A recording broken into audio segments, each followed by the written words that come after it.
Thank you very much. I have split it in two parts, and the first part will deal mostly with the SPECT MPI. So why is it important to lower the dose? Well, if you look in 2008, the media coverage of the issue of radiation dose, you will see that there was almost 2,000 times it was mentioned in the media, and mostly the message was it's dangerous, so dangerous that you have to be worried and to look for alternatives.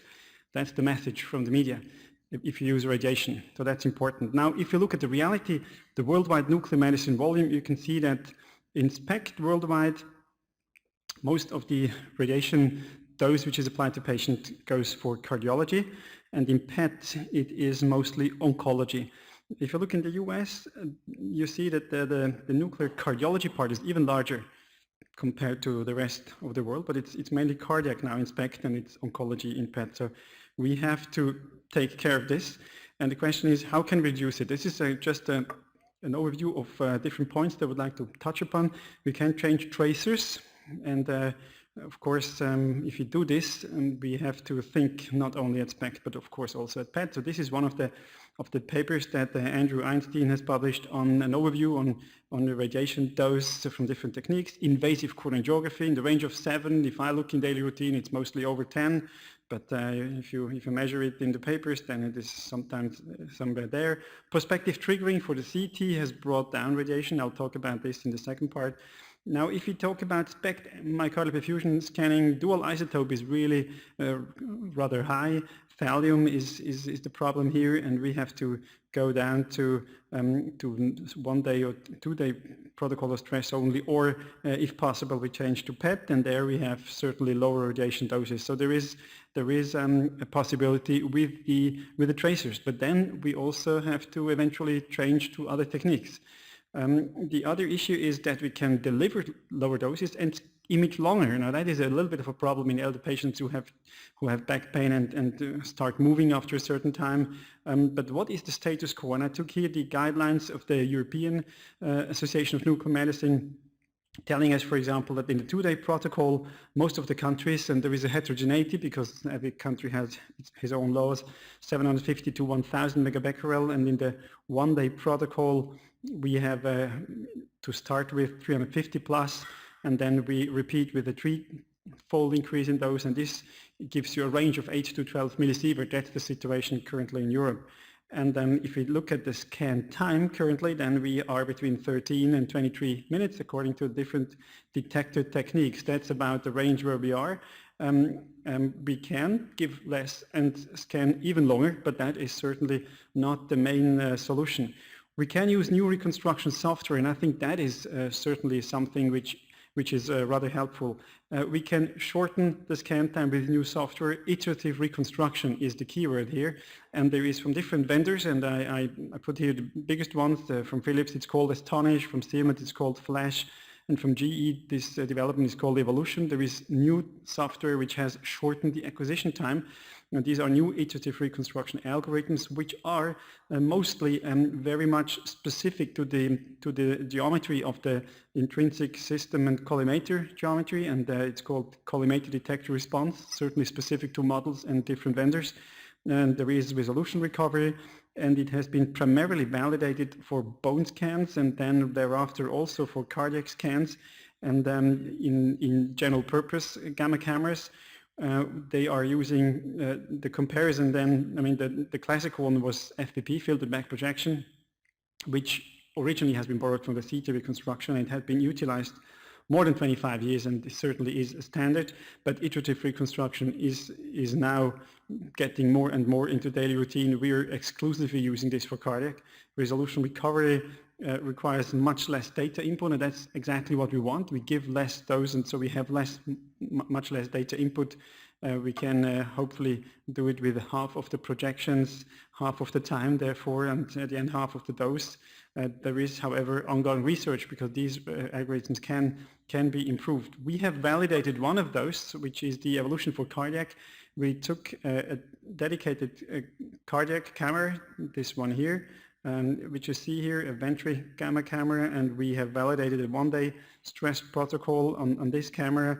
The vendor says if you scan standard, then you have a 25 seconds scan time per frame per angle, and then with the half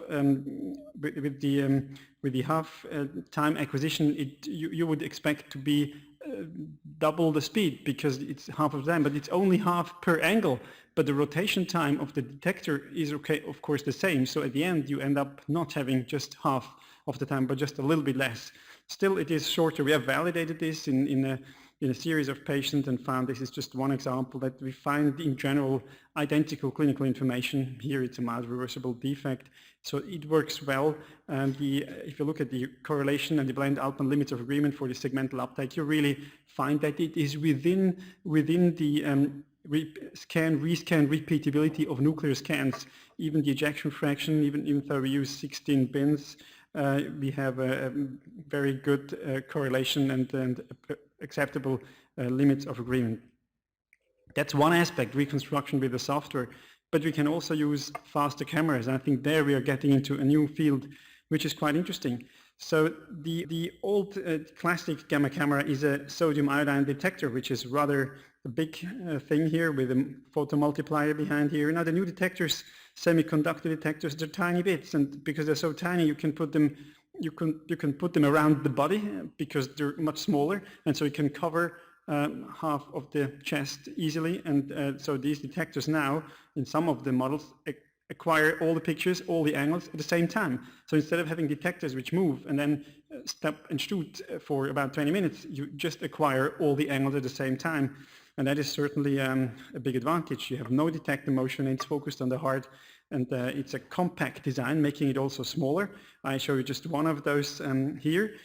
This is one of it's a SPECT camera here. Quite an elegant design, to be honest. I went there and did sit myself in one of those. Looks comfortable, but every coin has two faces. It looks a bit less comfortable from this side, you know.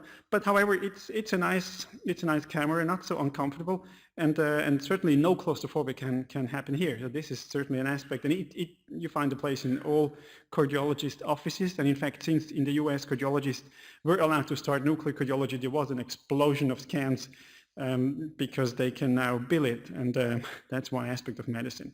And they claim that this camera has about a 10 times higher system sensitivity. And when I saw this, I thought, wow, this is the future. And I started learning a little bit about these new detectors. And I realized that the gain in speed is not due to the fact that these detectors are 10 times more sensitive. Not at all. It's the fact that they don't have to turn around the body and you cover all the angle at the same time. And you end up being much faster with your detector geometry. And there are different ones. There is this one from SPECT where the detectors still change a little bit their angle. There are about, I think, 9 solid state detectors up here, they say. And so you still have a little bit of angle movement. But still 2-minute clinical studies, I think that's impressive. We opted for the other one. That's a GE scanner with the crystals of the CZT, not crystals, but detectors down here. This is the classic camera. We put it side by side because we put every patient who came here, we put him then here. And you see how small the camera is. There is no claustrophobia neither because it's a very small gantry. Interesting part of it is you can acquire list mode files. It's pretty much like in PET. And we looked at how short we can scan. We scanned the patient and then subtracted by cutting off the list mode file, and so how short we can be. And this is the result. When you cut the time down, even down to 1 minute duration, we found exactly the same pictures as with the classic Ventry 15-minute scan time. So that's pretty quick, and you can now argue that you can lower the dose by a factor of 15, or if you care for elder patients, maybe you want to cut the radiation only by 3-fold and then 5-fold time cut, so you can reduce your speed, you can reduce your dose, or you can increase the speed according to the needs of the specific patient situation.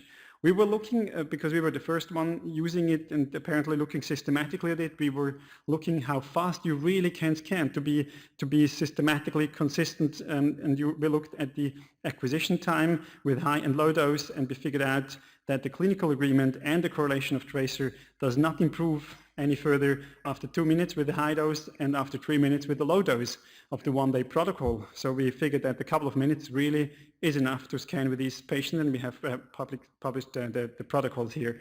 We have also validated it against a classic conventional spec to see whether we have a good agreement, and the agreement was really excellent. So we were comparing perfusion versus perfusion here, and we have validated this in another protocol. We were also looking for the issue, and maybe I was a bit too quick here, we were hoping really that with this technique we would probably avoid some of the attenuation problems, because we have a pinhole system and it is all focused and centered on the heart, and we were hoping that the abdominal issues of tissue attenuation would not happen, but still it happens, and attenuation correction with the CT is still helpful. However, there is another trick you can play here.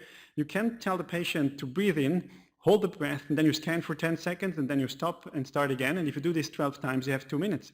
And that's what we did. We tell them breathe in, hold your breath, and at the end we merge the file, and then we get these pictures. On the left side you see the ventry picture of an obese patient, and on the right side a CZT gamma camera, cadmium zinc telluride. That's the polar map. The inferior part most probably is due to tissue attenuation. If, however, you do a breath hold inspiration scan, you will see that the angle between the inferior wall and the diaphragm is massively increased, and as a result you find almost no attenuation down here, and that indicates that this is attenuation and not a true perfusion abnormality. And you can do this with you can do that quickly, because the acquisition time is relatively short. Most patients can hold the breath for 10 seconds, and you can repeat that 12 times. If you would gate the breath, you would not end up with these results, because usually it's not a deep inspiration breath that it would be shallow breathing. That would not make the same, most probably. That's why we did deep inspiration breath hold. We have validated this and also published the protocol. We have thought to shorten the protocol time, which means shortening scan time plus shortening the protocol time. Now, this is the classic protocol time, which includes how long are you in the department. We give adenosine, we inject technetium, we wait for decrease of the GIT activity, and then we do a standard stress acquisition. Usually that was about 15 minutes, and then we wait, we inject then the rest, and then we wait to decrease the GIT activity. We do stress-rest sequence, because if stress is normal, we don't do the rest, and then we do the standard acquisition. The whole protocol is about 2 hours and 30 minutes for the whole protocol. That's pretty long, and you can of course shorten it if you are trying to save time wherever you do that. We do that, if you compare it to here, we did what we do with these patients, what we have borrowed from Giorgetti. He is not waiting after the injection of the rest. He is just scanning straight away, and that shortens the scan time and the protocol time, because you're not waiting. Particularly the protocol time is of course shortened to 1 hour and 18. And what we do if we do stress, not pharmacologic but bicycle stress, we put the patient immediately on the camera, and then we scan the stress, and then we inject the rest, and 2 minutes later we scan the rest. So we are really compacting this very much. Every patient has a 30-minute slot on the camera, so he gets there after having gotten the injection for the stress. He gets the scan, 5 minutes. We do 5 instead of 2 because we think that's a safety margin, and then we inject the rest and we scan 5 minutes rest. So it's a very compressed protocol, and that's 50 minutes with bicycles. So we have better image quality with bicycles because we have no GIT activity, and it's quick and it's very accurate. What we found out, we have compared to invasive coronary angiography, and we have compared to standard nuclear perfusion, and it turns out that this protocol is valid and works very well. However, there is even more behind these new cameras. If you want to have if you want to take the most advantage out of it, you can do what we call low dose one-day protocol. Now, what does that mean? It means the following. If you have a CZT detector technique, the linearity between the counts in the body and the counts that you get on the camera is 1-to-1. You have more counts, you have that factor more counts on your camera. With the old cameras, with the standard cameras, it runs off. There is a roll-off of this linearity. There is no linearity. The incident count rate that you measure from the ones which you have in the source in the heart was flattening off. Now you have a one-to-one linearity, which means after having done the first scan, which in our case is the stress scan, I do not have to give 3 times higher dose. I can give the exactly same dose and I can subtract the background that I have in the heart because it's one-to-one, it's linear. I know exactly how much it is.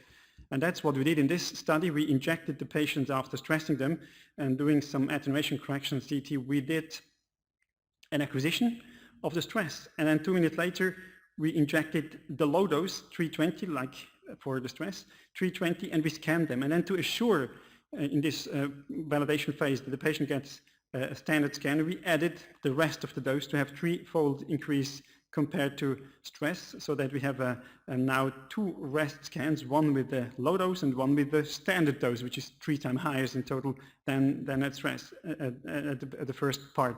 This is some biographics based on characteristics.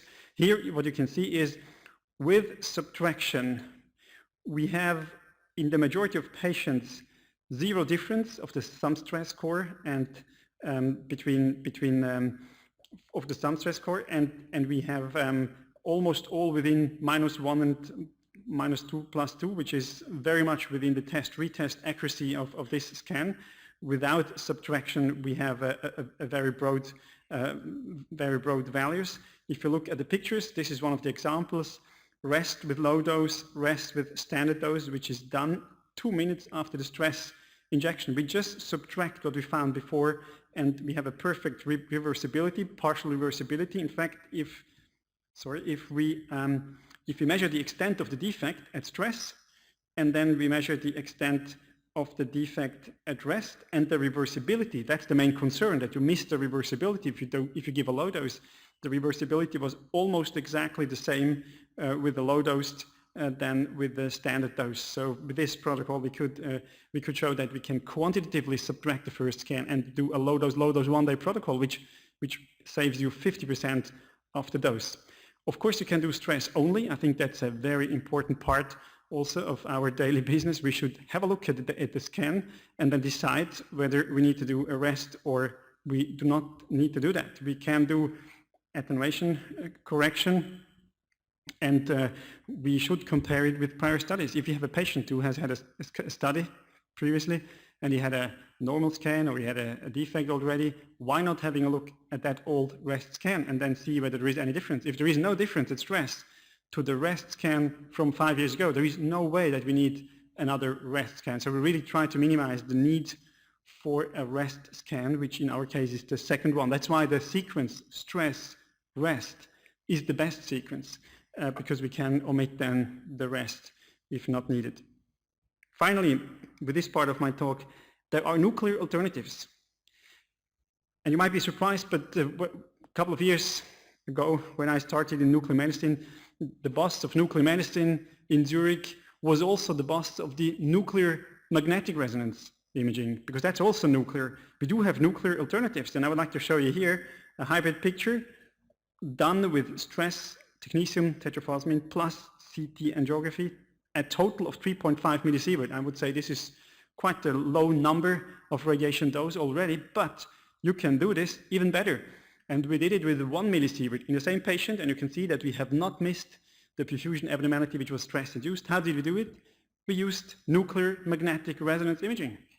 So it's a CMR-CT combination hybrid picture. The novelty here is that usually with the MR you get 3 slices, so you miss 60% of your heart. But here we use a sequence which allows us to see the whole heart. Maybe I can make the movie run. So this is the CT angio, obviously, and you will see with the colors the blood, the contrast material in MR flowing in, covering the whole heart, because we have a new MR sequence developed in our institution which covers the whole heart instead of just 3 slices, and you can now nicely produce nuclear magnetic resonance imaging hybrid pictures like this, showing here the lesion with the ischemia nicely in this area. I think we have to consider at least the nuclear alternatives, because it is a true alternative. It has been, this has been published on the cover of the European Heart Journal because it has raised some interest in the cardiology world. In summary, we can change tracers, but then you have to go towards PET. We can apply lower doses. We would then have to image longer, which may not be feasible with some of the patients. We have to consider new reconstruction software, And certainly this is a must. This has to be implemented. We can use faster cameras. I recommend if you have a big cardiac volume SPECT, then think of one of those dedicated cameras. We can and should do stress only wherever applicable. If we do attenuation correction, we get rid of most of the attenuation artifacts, and then we don't need a rest to reassure that we don't have any ischemia. We can compare with the prior studies, and also we should consider that we have nuclear alternatives. It's not the enemy. We have to know that this works also quite well, and in the future it will work even better because there are new sequences coming up. Then of course, there will be need of validation studies, and we are trying to do this. One of those studies, and many of these studies are running in the meantime.